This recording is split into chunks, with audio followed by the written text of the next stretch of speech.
नमस्कार दोस्तों, स्वागत है आपका the bright future pedagogy channel में। और दोस्तों आज का हमारा जो टॉपिक रहेगा जनरल नॉलेज का भी और प्लस यूपीएससी के लिए है।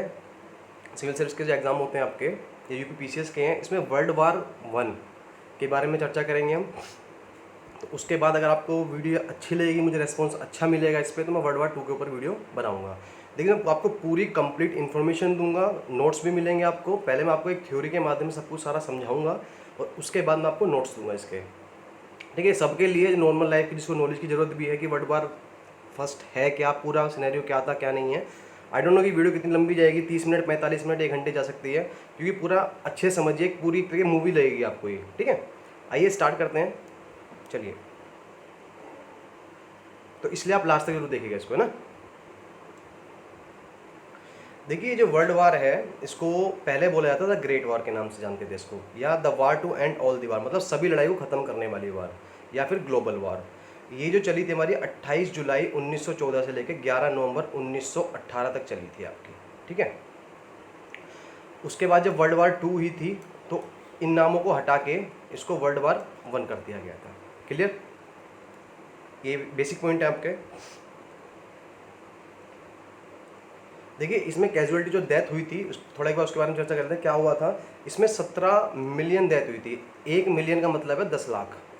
ठीक है, और 11 मिल वो मरे थे, कॉम्बैट में जो फाइटर थे वो उनकी डेथ हुई थी, और 6 मिलियन सिविलियन की डेथ हुई थी इसमें आपकी। ठीक है, और 20 मिलियन घायल हो गए थे इसमें, तो तकरीबन 37 मिलियन के आसपास। समझ रहे हैं आप, बहुत होता है, बहुत axis. One of the deadliest conflict था ये अब तक का आपका। ठीक, आगे चलते हैं। देखिए, द बेलिग्रेंट्स मतलब जो लड़ाकू थे कौन कौन थे, अभी पहले मैं आपको थोड़ा सा ओवरव्यू दे रहा हूँ ताकि आपको थोड़ा सा पता लगे स्टोरी कैसे कैसे चलेगी ना। देखिए, एक तो पावर थी अलाइड पावर, एक थी सेंट्रल पावर। अलाइड में कौन कौन थे, रशिया था, फ्रांस, ब्रिटेन, यूएसए और जापान। याद रखिएगा, हमने देखा जो युद्ध था ये यूएसए 1917-1918 में आया था। युद्ध स्टार्ट हुआ था 1914 में हुआ था। ये 4 ईयर चला था आपका। ठीक है, तो लास्ट में आया तो बताऊँगा कैसे आया था, किस वजह से यूएसए कूदा था इस युद्ध में, आपको बताऊँगा इसमें। ठीक है, और यूएसए जो उभरा था ना, जो आज फाइनेंशियली इतना स्ट्रॉन्ग है यूएसए, जो हर जगह डॉलर चलता है, उसका सिर्फ वर्ल्ड वार 1 और वर्ल्ड वार 2 ही उसकी मेन रीज़न है उसका। और इंडिया जो है हमारा, जो आज़ाद हुआ था, वो सिर्फ वर्ल्ड वार 2 की वजह से हुआ था। ये सब मिथ है जब बोलते हैं कि इन्होंने करा दिया या नहीं कर दिया। ठीक है, वो सबका सिनेरियो, लेकिन आप उस चीज़ को खुद समझेंगे तो आप खुद समझ पाएंगे कि कैसे इंडिया आज़ाद हुआ था, क्या क्या कंडीशन हो गई थी। तो वर्ल्ड वार 2 का भी बहुत बड़ा रोल था उसमें, आंदोलन सबने किया था। ठीक है, भगत सिंह जी, महात्मा गांधी, सबने आंदोलन किए थे। लेकिन जो मैं अपने अगर नॉलेज के हिसाब से बात करूं तो 80% जो था वो वर्ल्ड वार 2 की वजह से हुआ था। होता देश हमारा, लेकिन वो काफ़ी लेट होता अगर वर्ल्ड वार 2 नहीं होता तो। उसका एक ये भी मान सकते हैं आप चीज़ को। ठीक है, अब आगे चलते देखते हैं इसमें। देखिए, ये तो थी अलाइड पावर, ये थी central power. Austro Hungarian empire, ये पहले ऑस्ट्रो हंगरियन एम्पायर होता है, वो होता है ना, ऑस्ट्रिया और हंगरी है, ये अलग अलग कंट्री हो गए हैं और कुछ कंट्री अलग अलग डिस्ट्रीब्यूट हो चुकी हैं। पहले एक पूरा कंप्लीट होता था, उसको ऑस्ट्रो हंगरियन एम्पायर बोलते थे। एक जर्मनी था, एक ओटोमन एम्पायर था। एक नीचे जर्मनी है ओटोमन एम्पायर, वो मैं मैप के थ्रू शो करूँगा आपको। उसको पूरे एरिया को ओटोमन एम्पायर बोला जाता था। इसने 600 साल तक राज किया था। ठीक है, 600 ईयर तक बाकी उस पर कंट्रीज़ पे। आइए देखते हैं आगे। देखिए, इसमें क्या क्या कोजेस थे, पहले उसका देखें। पहला तो था मिलिट्रिज्म हुआ था, सेकंड अलायंस सिस्टम आ गया था, थर्ड इंपेरियलिज्म आ गया था, फोर्थ नेशनलिज्म आ गया था। पहले हम बात करते हैं मिलिट्रिज्म है क्या और कैसे कैसे क्या क्या हुआ था इसका। देखिए, मिलिट्रिज्म के थ्रू क्या था, आर्म्स की फाइट स्टार्ट हो गई थी, मशीन गन स्टार्ट थी, टैंक होने स्टार्ट हो गए थे, large and new naval ship start हो गए थे, सबमरीन बनाई गई थी। जर्मनी एक इकलौता पहला था जिसने सबसे पहले सबमरीन बनाई थी आपकी। ठीक है, ये आपको मैं बता रहा हूँ। उसके बाद सबमरीन की होड़ स्टार्ट हुई थी, फिर लार्ज आर्मीज बननी स्टार्ट हो गई थी। Britain Germany industrial complex use हो गया था मिलिट्री इक्विपमेंट में, कौन ज़्यादा हथियार बनाएगा, अपनी कॉलोनीज कौन कौन ज़्यादा जगह फैलाएगा, राज करेगा। ठीक है, अलाइंसेस क्या, multiple alliances Europe since 19th century, इन्होंने पावर का मेंटेनेंस रखना स्टार्ट किया था। एक थी आपकी ट्रिपल अलाइंस जो 1882 में हुई थी, जर्मनी, ऑस्ट्रिया हंगरी और इटली के बीच में हुई थी। अब यहाँ पे एक चीज़ है मैं आपको बताऊंगा, इनके बीच में कायदे में संधि ये हुई थी कि अगर कोई हम पे अटैक करता है तो हम एक दूसरे का साथ देंगे। याद रखना इस चीज़ को, हम मतलब डिफेंस में साथ देंगे।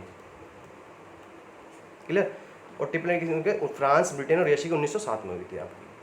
ये एग्जाम पॉइंट ऑफ व्यू से याद रखने के लिए चीज़ है आपकी। देखिए अब ये मैप के माध्यम से हम इस चीज़ को समझते हैं। आपको ये दिख रहा है ये है जर्मन एम्पायर हमारा, ठीक है, ये है सर्बिया। सारी लड़ाई जो हुई थी मेन सर्बिया की हुई थी।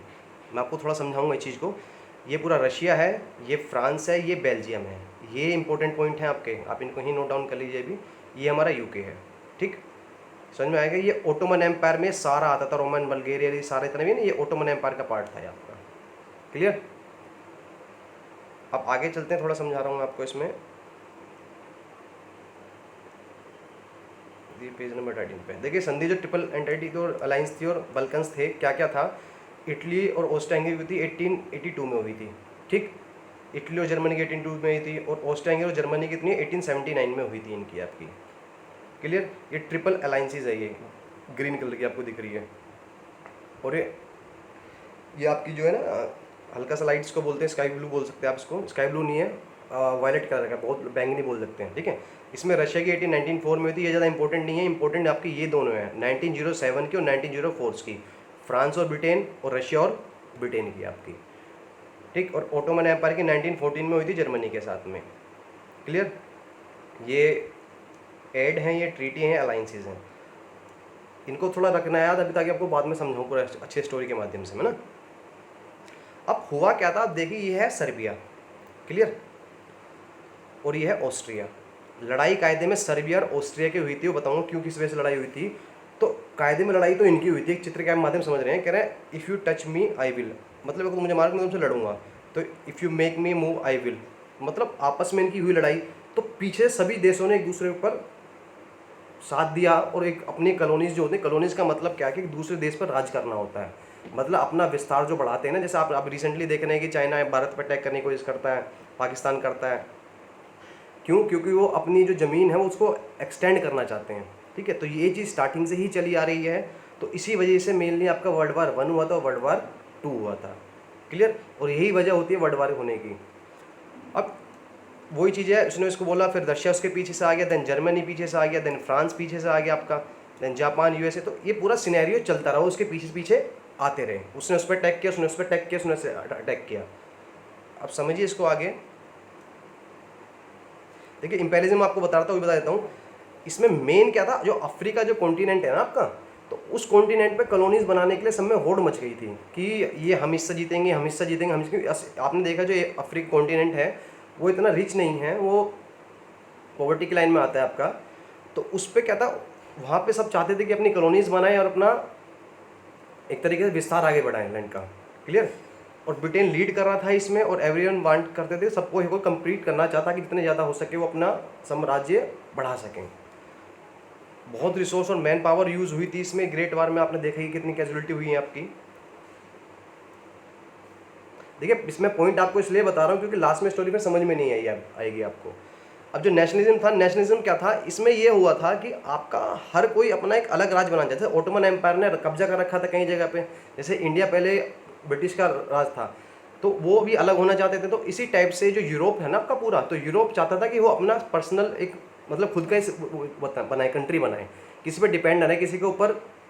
जैसे आपके बहुत ज़्यादा उस टाइम बताए ना, अब अलग अलग हो गए हैं सारे सारे। तो ऐसे ओटोमन एम्पायर में काफ़ी कंट्री थी, तो उनको अलग किया गया था। तो मेन रीज़न ये था।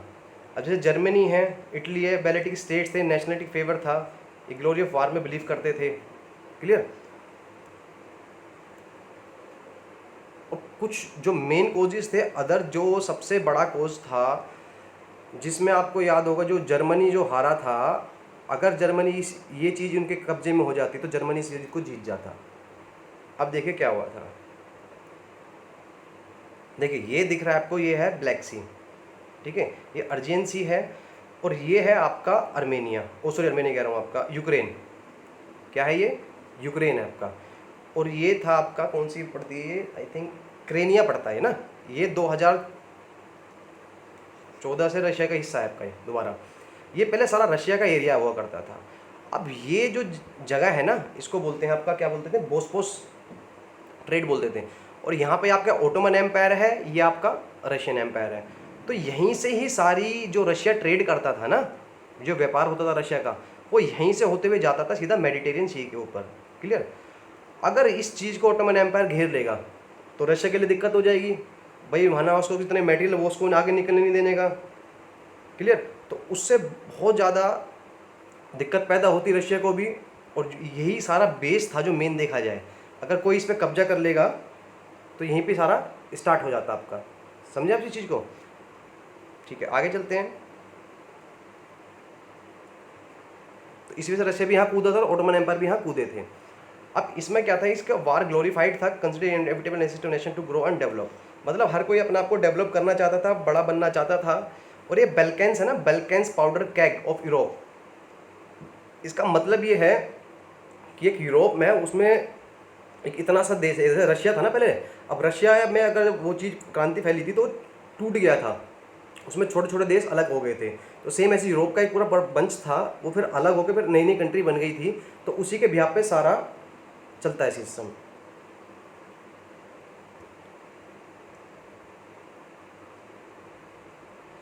देखिए ये रहा पूरा आपका, मैं बताया ना, ये ओटोमन एम्पायर है। ये नई नई जो कंट्रीज़ बनी थी आपकी, Romania, Serbia, Montenegro, Albania, Greece, ये रशिया का पोर्शन है। ये ऑस्ट्रिया हंगरी था पूरा, इसमें अलग अलग।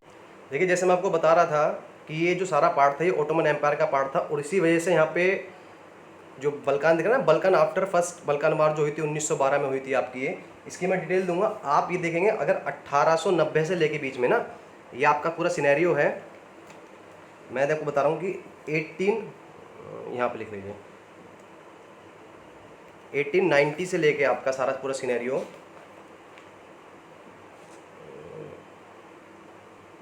1890 से आपका पूरा हुआ था ये 1912 के बीच का सिनेरियो था सारा का सारा। क्लियर। अब इस सिनेरियो में क्या हुआ, ये वॉर चली थी आपकी, इसको बोलते हैं बल्कन वार बोलते हैं। क्या बोलते हैं इसको? बल्कन वार। और यहाँ पे 3 वार हुई थी आपकी। कितनी हुई थी? 3 वार हुई थी आपकी।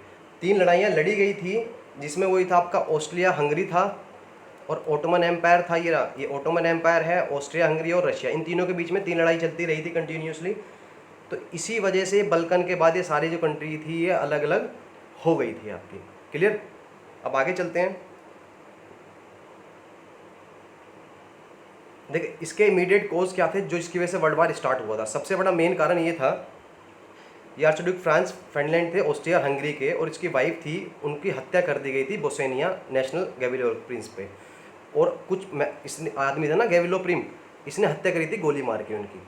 और इनके साथ कुछ अदर जो इनके दल के सदस्य थे उसको बोलते थे ब्लैक हैंड बोलते थे। क्या बोलते थे? Black hand. और ये कहाँ करी थी? साराजेवो में करी थी 28 जून 1914 में। तो इसी के बाद जून में हत्या हुई है, तो उसके बाद एक आएगा जुलाई क्राइसिस करके आपका। ठीक है।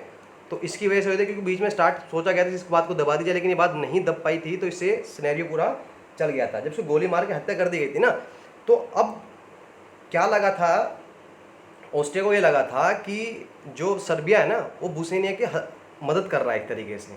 ठीक है। क्योंकि बोस्निया में इतनी ताकत नहीं थी कि वो अपने आप को इतना बड़ा एक कदम उठा सके, तो उसके माइंड में आया कि वो उसकी हेल्प कर रहा है फ्रीडम के लिए। ठीक। अब इसमें जो आपका रशिया कूदा था ना, उसमें एक बात बताऊंगा, एक जो सर्बिया है आपका, सर्बिया की साइड से रशिया आया था।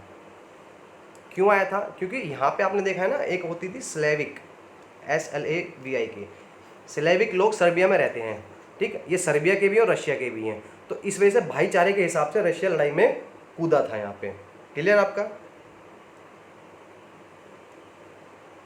देखिए अभी आपको ये दिख रहा है, ये हमारा पोर्शन है, जर्मनी है आपका ये ऊपर।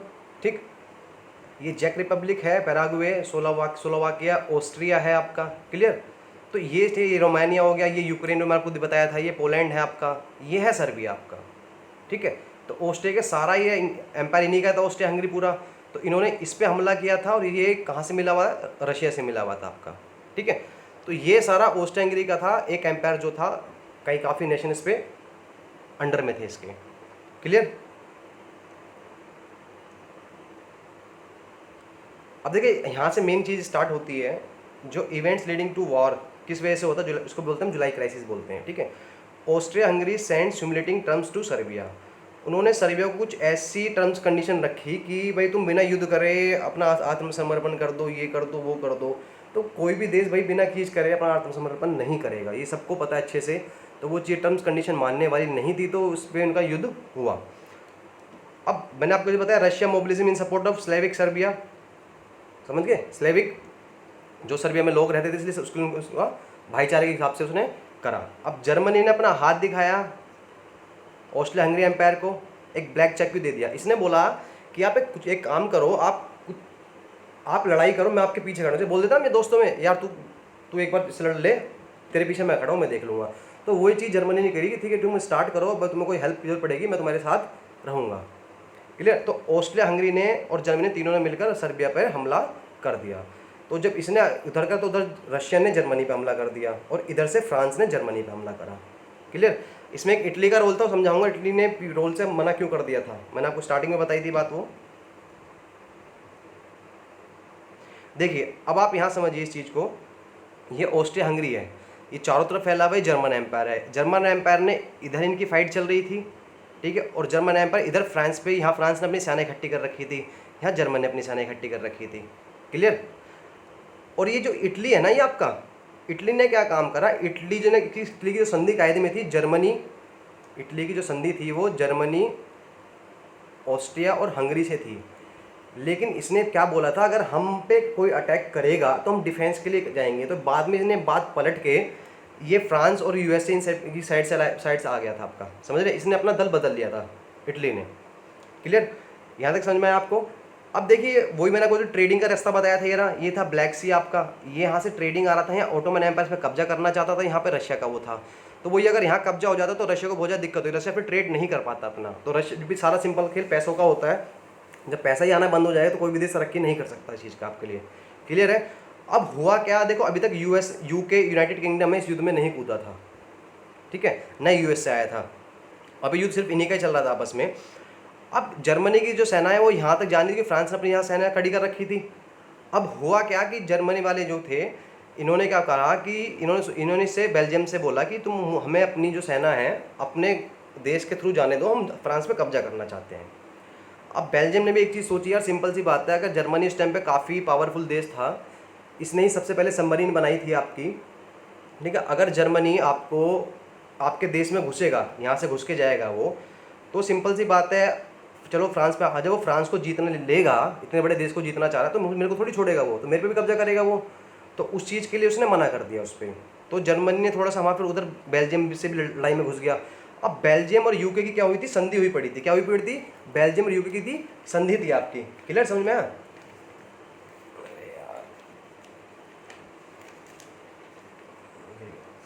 ठीक है, बेल्जियम यूके की थी संधि हुई थी, पड़ी थी आपकी। इसमें जो अटैक बताया था ना मैंने आपको, इटली ने अटैक करने से वो मना कर दिया कि हम अटैक वाली में साथ नहीं दूंगा, तो उसने अपना दल बदल दिया, तो बाहर हो गया था। अब इसी के जो क्राइसिस थे ये आपके 28 जो जून को हुआ था, तो उसी पे सारा क्राइसिस सारा आपका सारा बेस्ड है आपका। क्लियर। और ये हुई थी, एक ट्रीटी हुई थी, मैं आपको बता रहा था, बेल्जियम और यूके के बीच में, इसको बोलते हैं ट्रीटी ऑफ लंदन, ठीक है, ये हुई थी। तो उसमें बोला था यूके ने कि अगर तुम पे कोई दिक्कत होगी बेल्जियम को, तो मैं तुम्हारा साथ दूंगा। तो इस वजह से यूके ने भी ये जानबूझ के अपना हाथ सेक लिए इसमें, ठीक है, क्योंकि उस टाइम पे यूके का एक, मैं आपको कंप्लीट बताऊं तो यूके ने 25% पूरे वर्ल्ड का जो है वो घेर रखा था। उस टाइम यूके सबसे पावरफुल कंट्री था, उसने इतनी कॉलोनीज बना रखी, जो सपोज की जो इंडिया जैसे देश पे राज कर सकता था, तो उसने कितना कुछ कर रखा होगा, काफ़ी उसके थे।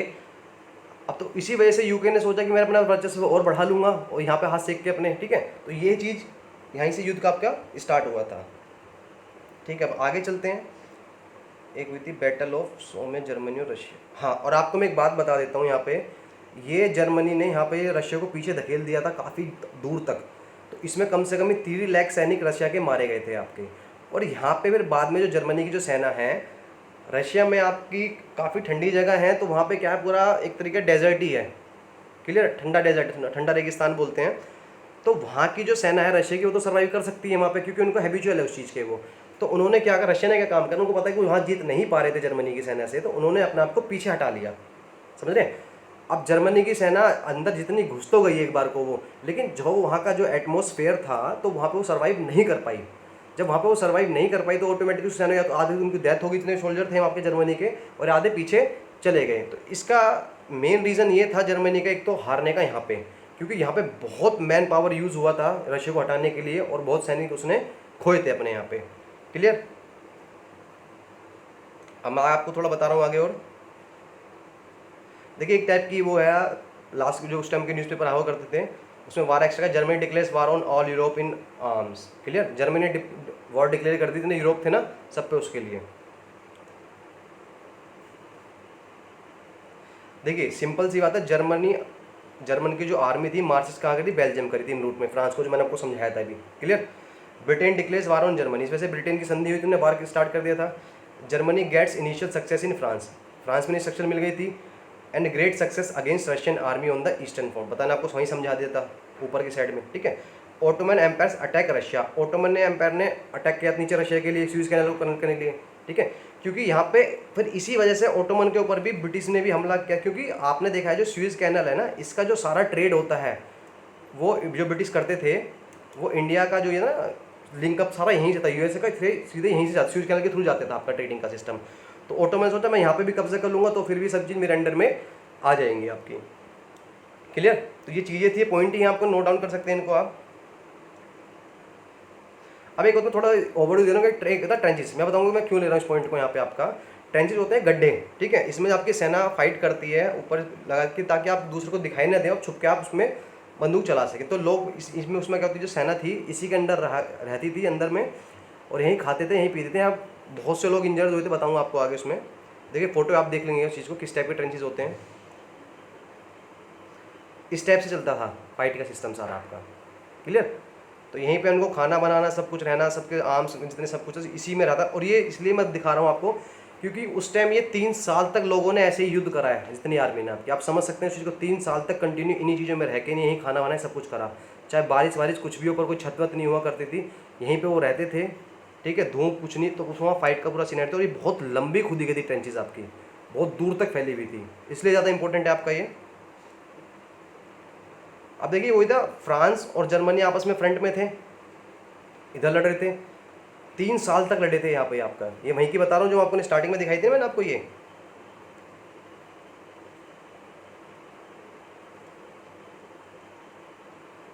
एरिया जो आपको दिखाया मैंने, ये पे यहाँ पे 3 साल तक करा था इन्होंने, 3 ईयर तक।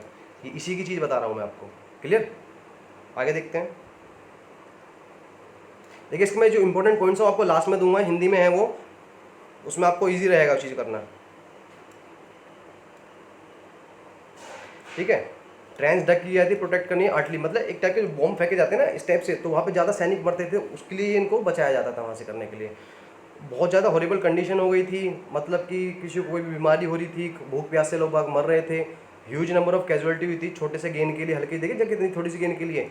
एक सौ में थी बताई थी मैंने, उसमें 8,000 डेथ हुई थी एक दिन में, और अब तक का सबसे ज़्यादा हाईएस्ट है 80,000, सॉरी 8,000 कह रहा हूँ, 80,000 80K लोगों की डेथ हुई थी वन डे में, सिंगल डे में सबसे ज़्यादा है आपका ये, अप्रोक्स 3 लाख के आसपास यहाँ सैनिक मरे थे यहाँ पे। ठीक है, देखिए ये जो ग्लोबल वार था मेनली क्या था, fighting in multiple colonies of Africa, Togo, Tanzania, Cameroon, इनकी जो कॉलोनीज थी इनके ऊपर फाइट की जा रही थी आपकी। और माइक्रोनेशियन और चाइनीज़ कॉलोनीज थी, जर्मनी तो जर्मनी का था यहाँ पे कॉलोनी थी चाइनीज़ के उसमें। तो यहाँ पे जापान ने अटैक किया था अपना साम्राज्य बढ़ाने के लिए, तो इसलिए जापान भी यहाँ कूदा। तो वही ना, हर कोई अब दूसरों की लड़ाई में हर कोई अपने हाथ सेकता है, तो वही चीज़ स्टार्ट हो गई थी। इसी का नाम वर्ल्ड वार कहा जाता है, कि हर कोई अपना देश अपना बेनिफिट देखना चाहता है, जहाँ उसको बेनिफिट मिलता है। और Ottoman ship bombard back sea ports of Russia, Ottoman ने जो ब्लैक सी के पोर्ट में वहाँ पर बमबारी स्टार्ट कर दी थी। एक होती है गैलियोपोली कैंपेन, क्या होती है गैलियोपोली कैंपेन, आपको मैं समझाऊंगा चित्र के माध्यम से इसको, गैलियोपोली को।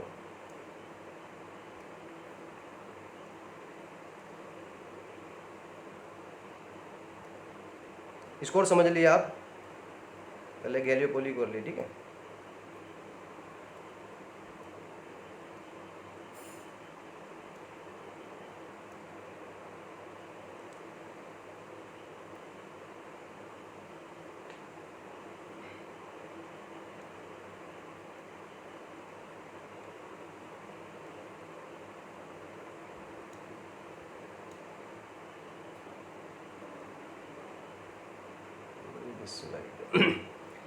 देखिए ये एक टर्की है आपकी, क्लियर, ये टर्की जो कंट्री है, इस टर्की कंट्री में हुआ क्या था, ये गैलियोपोली के नाम से, यहाँ पे इस टर्की में आपकी ऑस्ट्रेलिया और न्यूजीलैंड के जो सैनिक थे वो लड़ाई कर रहे थे, वो यहाँ पे रुके हुए थे। तो वो भी काफ़ी सैनिक इनकी तादाद में आपके मारे गए थे।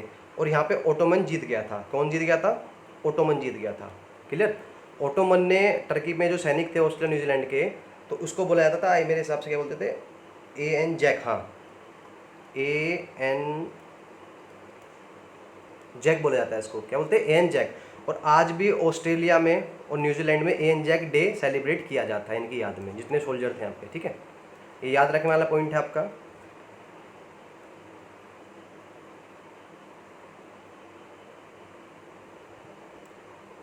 और अब जो मेन मैं आपको बता रहा हूँ, जो यूएसए जो कूदा था युद्ध में, यूएसए क्यों कूदा था आपका? ठीक है, एक बोट थी, बोट का नाम था लूसी टाउनी करके। एक मैं स्लाइड ले लेता हूँ हल्की सी।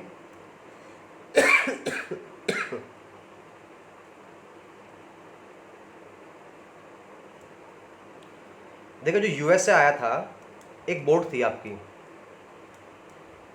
लूसी टोन करके बोट थी।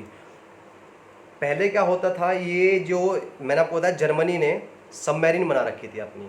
क्या बना रखी थी? सबमरीन बना रखी थी। अब जो सबमरीन बनी हुई थी आपकी जर्मनी ने, एक रोज जर्मनी बना रखी थी, तो इसका क्या करता है, पहले जितनी भी आपकी नेवल की थी उन पर ही अटैक कर रहा था आपका ये। तो इसने क्या काम करा, फिर इसने जो इसको एक रास्ता नहीं मिल रहा था एक जगह जाने के लिए, तो वहाँ पे इसने मे भी गलती से किया था या कैसे भी हुआ था उससे, वो जानबूझ के किया था, वो तो इसका इतिहास गवाह है, जिन्होंने देखा उनको पता है चीज़ ये। तो एक शिप पता है लूसी टोन करके थी, एक बोट थी, तो उस पर 1200 सिविलियन थे। 1200 सिविलियन किसके थे? वो यूएसए के थे। ठीक है, अब ये 1200 सिविलियन जो यूएसए के थे, तो ये इनकी डेथ हो गई थी, तो इसके बिहार पे यूएसए इस चीज़ में घुसा था। अदरवाइज यूएसए से लड़ाई में दूर दूर का उसका मतलब नहीं था। मैंने आपको स्टार्टिंग बताया था 1917 में यूएसए घुसा था, जबकि वर्ल्ड वार कहाँ से? 1914 से स्टार्ट था आपका। क्लियर आपका ये? अब इसमें एक पॉइंट और आपका, देखिए इंडिया का जो इंडियन जो थे वर्ल्ड वार 1 के टाइम पे, उसके बारे में थोड़ा देख लीजिए आप। क्या है? 1.3 million Indian served under British army. 1.3 million जो वो थे, उन्होंने ब्रिटिश आर्मी के थ्रू सर्व किया था, यानी कि एक तरीके 13 लाख सैनिक थे। समझ रहे हैं? इतने ब्रिटिश आर्मी के खुद के सैनिक नहीं, इतने भारतीय सैनिक उसमें गए थे, मतलब जो भारतीय लोग थे उनको उन्होंने दबाव बना के भेजा था आपका। क्लियर?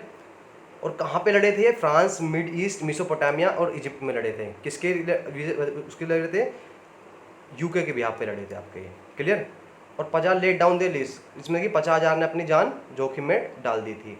और आपको पता है कि इंडिया गेट जो मेमोरियल जो बना हुआ है वो इन्हीं की याद में बना हुआ है। और एक थर्ड एंग्लो वार हुआ था, एंग्लो अफगान वार जो हुआ था, ठीक है, तो उन्हीं की, इन दोनों की यादों में, इन दोनों जो ये लड़ाई हुई थी, इन दोनों की यादों में ही इंडिया गेट को बनाया गया है आपका।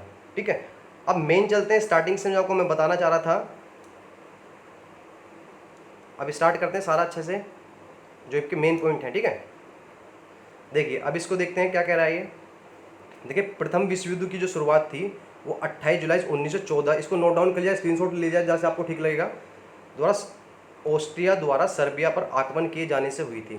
ठीक है, अब पूरा स्टोरी मान समझ लिए, अब इसको हम सीक्वेंस में समझते हैं। यह 4 वर्षों तक चला था और इसमें 37 देशों ने भाग लिया था आपका।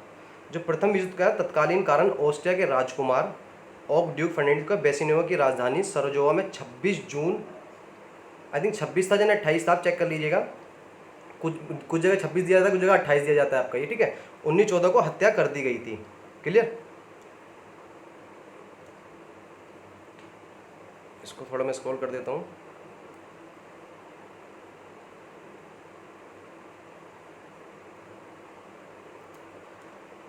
ठीक है, प्रथम विश्व युद्ध में संपूर्ण विश्व 2 खेमों में बटा था। मैंने आपको यहाँ बताया था अलायंस वाली फोर्सेज ने, एक मित्र राष्ट्र और एक धुरी राष्ट्र।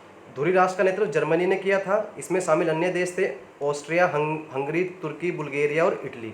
इटली लास्ट में आ गया, पलटी मार ली थी, आपको पता है ना, चेंज हो गया था। मित्र राष्ट्रों में इंग्लैंड, जापान, संयुक्त राज्य अमेरिका, रूस एवं फ्रांस शामिल था। समझे कैसे कैसे घुसे थे वो मैंने आपको समझा दिया है। अब देखिए,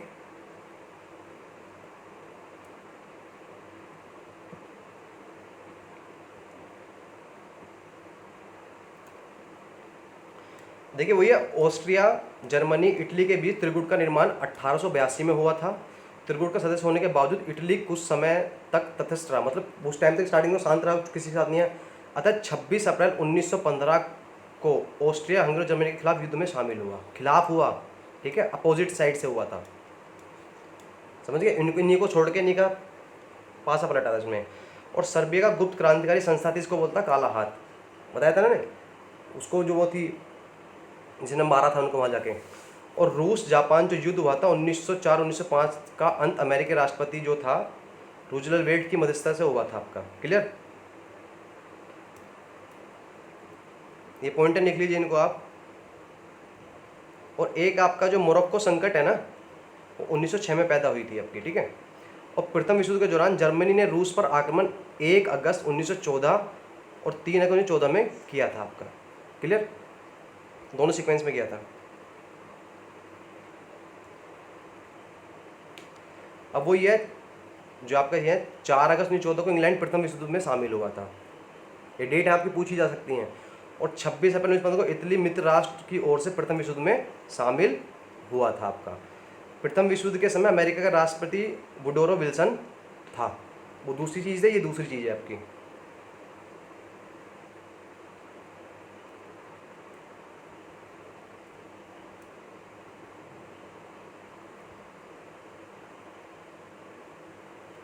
और जैसे मैंने आपको बताया कि अमेरिका ने 6 अप्रैल 1917 को प्रथम विश्व युद्ध में शामिल हुआ था, क्योंकि उसकी बोर्ड पे हमला कर दिया था जर्मनी ने, तो इस वजह से वो चीज़ में घुसा था, क्योंकि 1200 सैनिक मारे, 1200 सिविलियन मारे गए थे अमेरिका के इसमें। जर्मनी का यू बोट द्वारा इंग्लैंड की लुसुतना नामक जहाज को डुबाने के बाद अमेरिका प्रथम युद्ध में शामिल हुआ था, क्योंकि उस जहाज पर मरने वाले 1153 व्यक्ति में 128 व्यक्ति अमेरिकी थे, क्लियर।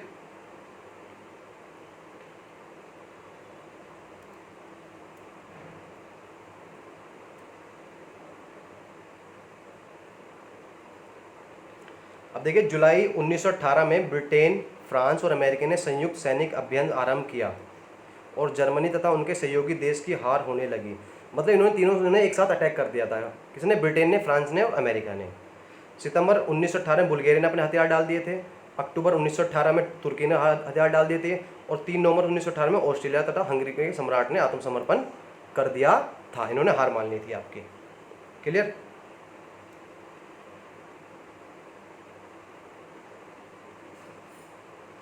देखिए, जर्मन का जो सम्राट था कैंसर विलियम द्वितीय ने 10 नवंबर 1918 को अपने पद से इस्तीफा दे दिया था, और कहाँ भाग गया था, हॉलैंड भाग गया था आपका, कहाँ भाग गया, हॉलैंड। ऐसी अवस्था में समाजवादी प्रजातांत्रिक दल ने सत्ता अपने हाथों में लेकर एक तंत्र के स्थान पर गणतंत्र की स्थापना की, समझ रहे हैं, और अपने नेता फ्रेडरिक एबर्ट को जर्मनी का चांसलर बना दिया था, जिसे 11 नवंबर 1918 को युद्ध विराम की संधि पर हस्ताक्षर कर दिया। फलस्वरूप प्रथम विश्व युद्ध समाप्त हो गया था, समझ में आया आपको। अब आगे चलते हैं।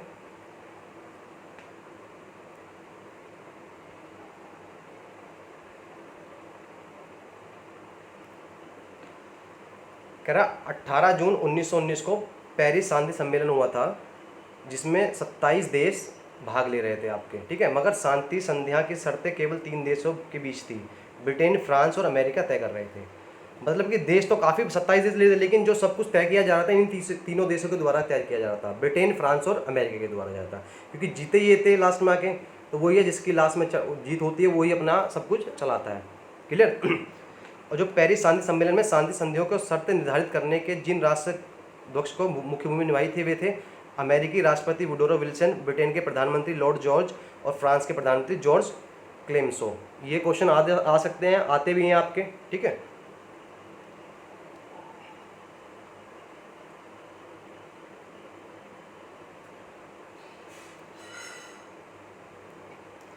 ऐसी बात है, वर्साई की जो संधि हुई थी, सेम, एक सेकेंड,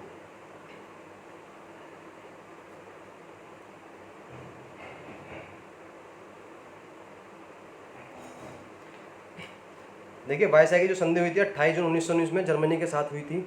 संधि के तहत जर्मनी की सेना 1 लाख तक सीमित कर दी गई थी, समझ रहे हैं कितना, वो एक तरीके से जर्मनी को लास्ट में तोड़ दिया गया था, क्योंकि जर्मनी के उस टाइम पे ऐसा देश हो गया था जो सब जगह राज कर सकता था, अब उसकी हार हुई तो सब उसको दबाना ही चाह रहे थे, क्लियर। जैसे मैंने बताया, पनडुब्बी सबसे पहले जर्मनी ने बनाई थी, उसके वायुसेना में पनडुब्बी रखने का अधिकार छीन लिए गए थे, ठीक है। जर्मनी के सारे उपनिवेश वर्जित राष्ट्रों ने आपस में बांट लिए थे, जो उसने राज जीत रखे थे ना, तो सबको उन्होंने आपस में डिस्ट्रीब्यूट कर लिया था। युद्ध के हर्जाने के रूप में जर्मनी से 6 अरब 10 करोड़ पाउंड की राशि मांगी गई थी, समझ रहे हो। तो ये चीज़ हुआ था बहुत ज़्यादा, इसी वजह से सेकेंड वर्ल्ड वार स्टार्ट हुआ था। क्लियर?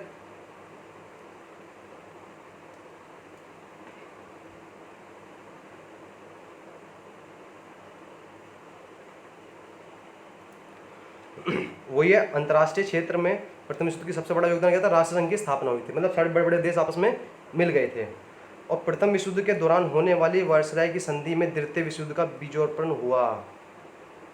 क्लियर? वही चीज़ आपको बता रहा हूँ। तो वो चीज़ इतनी दबा दी गई, किसी इंसान को तुम ज़्यादा दबाते हो तो वो नहीं समझ कंट्रोल कर पाता है। ना घड़ा जब भर जाता है तो एकदम फूटता ही फूटता है, तो वही चीज़ हुई थी। तो ज़्यादा प्रेशराइज कर दिया गया था और काफ़ी बहुत ज़्यादा अत्याचार भी हुए थे। तो ये था पूरा आपका सिनेरियो वर्ल्ड वार 1 का। आपने समझ लिया कि वर्ल्ड वार 1 क्या था क्या नहीं था। ठीक है गाइस, बाकी मेरे चैनल के बारे में आप सब जानते ही हैं। मेरा चैनल सभी के लिए है, फ्री ऑफ कॉस्ट, आपको सिंगल पेनी पे नहीं करना। यहाँ पे 6 से लेके 10th मैथ एंड साइंस भी है, ठीक है। और कांस्टेबल से लेके यूपीएससी तक का आपका सारा कुछ है, सभी सब्जेक्ट है। मैथ है, इंग्लिश है, रीजनिंग है, जीएस है, जीएस आपकी स्टैटिक भी है और डिस्क्रिप्टिव भी है आपकी। क्लियर? और हिंदी भी पढ़ा रहा हूँ मैं साथ साथ आपको, मतलब सभी कंप्लीट सब सारे सब्जेक्ट हैं आपके। गाइस, अगर आपको वीडियो पसंद आई है तो वीडियो को लाइक जरूर कीजिएगा और मेरे चैनल को सब्सक्राइब कीजिए और दोस्तों में शेयर कीजिए मेरे चैनल के बारे में। ठीक है, चलिए गाइस, मिलते हैं नेक्स्ट वीडियो में। जय हिंद, जय भारत।